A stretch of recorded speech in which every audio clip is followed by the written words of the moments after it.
सी NTA-NET JRF और C TET के लिए बहुत ही मोस्ट इम्पॉर्टेंट ये टॉपिक लेकर आया हूँ। दशमलव, बाइनरी नंबर और हेक्साडेसिमल में कैसे चेंज होता है और उसका क्या मान होता है। तो आप वीडियो के अंत तक बने रहिए। आज के बाद आपको कुछ भी आगे सोचने की कोई ज़रूरत नहीं होगी। तो चलिए स्टार्ट करते हैं। तो नमस्कार दोस्तों, मैं हूं चंद्रशेखर मौर्य, ग्लोबिस शेखर में आप सभी का स्वागत करता हूं। तो यहाँ पर आप देख सकते हैं कि यहाँ पर दिया है दशमलव, बाइनरी नंबर और हेक्साडेसिमल। तो इन तीनों के बारे में आज हम लोग देखेंगे का मान क्या होता है। तो आप सिर्फ आज देख लीजिए, इसके बाद आपको एक प्रैक्टिस सेट दूंगा और प्रैक्टिस करा दूंगा तो आपको एकदम क्लियर हो जाएगा। तो आज बस आप मान देख लीजिए क्या मान होता है।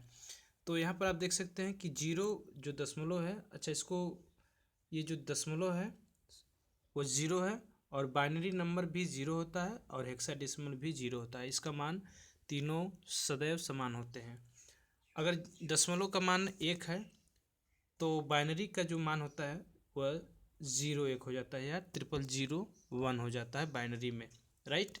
और हेक्साडेसिमल है वह 1 हो जाता है।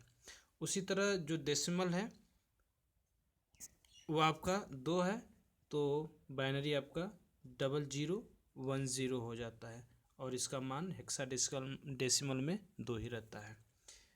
3 अगर है तो 0011 हो जाता है और ये 3 हो जाता है।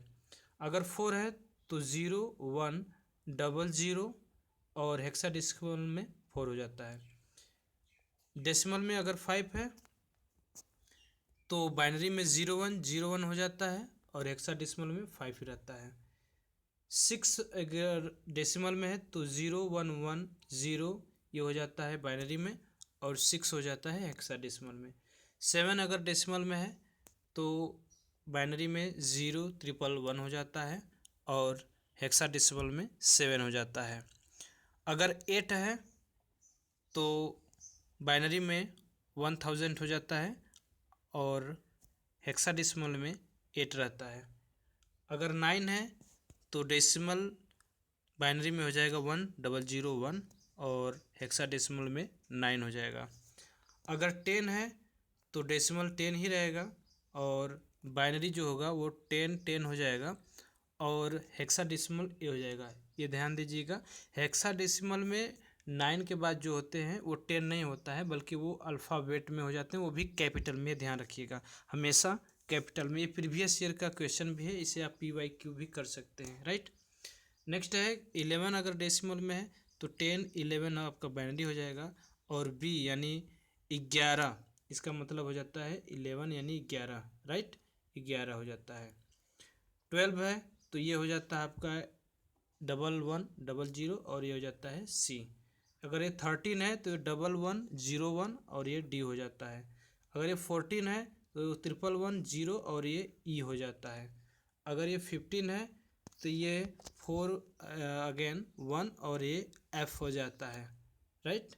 तो ये था आपका, ये बहुत ही इंपॉर्टेंट है, ये प्रीवियस ईयर क्वेश्चन में आपके आया हुआ है और ये सी टेट के आया है और ये UGC NTA-NET में आया है। तो इन दोनों को आप प्रैक्टिस कर लीजिए। अब इसके बाद जो वीडियो बनाऊंगा तो आप लोगों को बाइनरी से डेसिमल से बाइनरी से डेसिमल, डेसिमल से बाइनरी और हेक्साडेसिमल कैसे हो या ऑक्टल में कैसे चेंज होता है, इस सब मैं आपको बताऊंगा। इससे पहले कि आप वीडियो जा कर के प्लेलिस्ट में पढ़ी हैं। UGC NTA-NET पेपर 1 और सोशियोलॉजी से रिलेट करते हैं तो सोशियोलॉजी का है और हमारे एजुकेटर आप सोशियोलॉजी पे जाइए, वहाँ पर भी आपको फर्स्ट पेपर और सेकेंड पेपर सोशियोलॉजी भी आपको प्रैक्टिस सेट कराई जाती है। तो मिलते हैं नेक्स्ट वीडियो में, तब तक ले